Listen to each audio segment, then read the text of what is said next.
Bonjour Hélène, donc Hélène Gélin, président maintenant de Créteil et puis de Bonneuil, je crois, c'est ça? C'est ça, présidente de Créteil depuis plus de 20 ans Oui. et de Bonneuil récemment, puisque le club a été créé il y a 3 ans, affilié à la FFE depuis cette année. Ah, il avait 3 ans ce club, Oui, d'accord. il avait 3 ans, mais on a commencé une petite entité avec 15 personnes, 30 joueurs, et j'ai vu que ça plaisait, donc je l'ai affilié à la FFE cette année. D'accord. Et là, vous combien de joueurs cette année? On va atteindre 50. 50 joueurs, bravo. Ouais, c'est pas mal. Et du coup, le maire va vers... Alors, oui, alors, le club a été créé parce que déjà j'habite Bonneuil. Oui.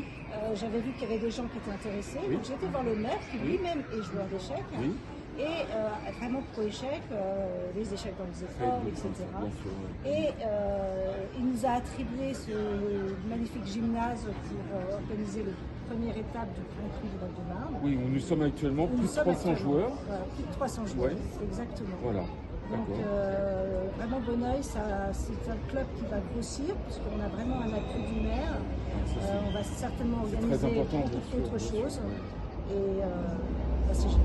Voilà. Voilà, plus de 17 joueurs dans le débutant, hein, entièrement débutant dans ce Magnifique. tournoi. Voilà. Quelque chose de particulier pour Créteil ou Bonneuil cette année? Pas particulier, hein, c'est un petit peu, on aura certainement une organisation, il y a les championnats scolaires à organiser, notre tournoi à Créteil au mois de Sur tous les février. fronts. Hélène. On est sur tous les fronts. D'habitude. Voilà. Merci beaucoup pour cette interview et puis on va continuer. Merci à toi, Merci. salut Hélène. Merci Philippe.